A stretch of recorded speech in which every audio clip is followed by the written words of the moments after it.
ফজরের নামাজ জান্নাতের টিকিট, দুই নামাজ জান্নাতের টিকিট, একটা হলো ফজর, একটা হলো আসর। আমার জাতি যদি এই দুটোও পড়তো তাইলেও তো বুঝাইতে পারতাম মনকে। দুটাও তো পড়ে না, 100 ভাগে 100 ভাগ পড়ে না।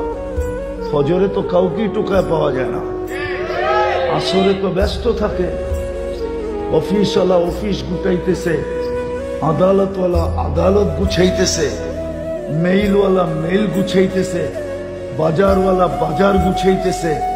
ব্যস্ততার ভিতরে আসর চলে যায়। অথচ মৌত যেদিন আসবে ওদিন ফেরেশতা প্রথম এসে একটা চিৎকার দিবে, চিৎকার। যেমন ফেরোয়ারি আসামি, ভাগুরা আসামি যাকে পুলিশ খুঁজতে থাকে, হঠাৎ যদি পাওয়া যায় তো চিৎকার দিয়া বলে এখন বান্দি কোথায় বল। ঠিক ফেরেশতা ঈসা বলবে আইনাল ইশতিগাল, বল তোর ব্যস্ততা কোথায়। একদিকে বলবে ব্যস্ততা কোথায়, আরেকদিকে সুতাটা টান দিবে, এত জোরে দিবে যে রু বাহির হয়ে আসার পরে আরেকটা চিৎকার দিয়া বলবে জালাল ইশতিগাল, তোর ব্যস্ততা শেষ, তোরই সমাপ্তি ঘটায় দিলাম। কিন্তু আরেকটা দুঃসংবাদ দিবে বাকিয়াল ওয়াবাল, সব গাটি তোমার সামনে।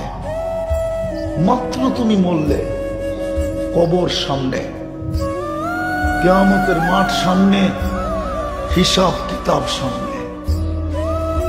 ডেলি 550 লিটার অক্সিজেন বুক করি। কত? 550 লিটার অক্সিজেন নাও যুবক। 1,60,000 বার ডেলি শ্বাস প্রশ্বাস ছাড়াও। বাংলাদেশ ওই জমিন শুধু স্বাভাবিক শ্বাসের দাম বুঝাইয়া দিয়া গেছেন। বাংলাদেশের প্রথম সারির শিল্পপতি 2020-এ মারা গেছেন। যখন ভেন্টিলেটারে ছিল তো চায়নার থেকে ডাক্তারের টিম আনা হয়েছিল। কামরায় ঢুকতে দেরি উনি চিৎকার দিয়া বলতে দেরি করেন নাই যে তোমরা আমাকে স্বাভাবিক শ্বাস নিতে দাও, আমার সমস্ত কোম্পানি তোমাদের নামে লেখা দেব। পত্রিকায় আছে, পত্রিকায় উনি নাম ছিল। স্বাভাবিক শ্বাসের দাম সারা দিন নিতেছি, ছাড়তেছি। যুবক, তোমরা যদি পড়ালেখা করে থাকো তো আমার কথা বুঝবা। ডেলি 80,000 বার কার্বন ডাই অক্সাইডকে আল্লাহ বাহির করে, 80,000 বার।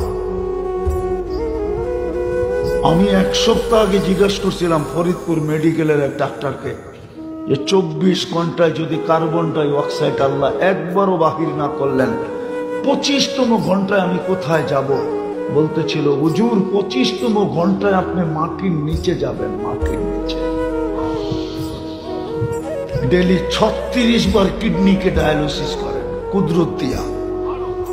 অথচ বলে দুনিয়া উন্নত, অথচ বলে ডিজিটাল, অথচ বলে সুপার ডিজিটাল। আজ পর্যন্ত 2 বার ডায়ালিসিস করার কোনো মেশিন আসে নাই। সপ্তাহে 7 দিন ডায়ালিসিস করা বিজ্ঞানের পক্ষে অসম্ভব। যেই রোগী 7 দিন ডায়ালিসিস করতে হবে ওই রোগীকে কোনো হাসপাতাল নিবে না, বলবে ঘরে রাখো এমনি মরা যাবে।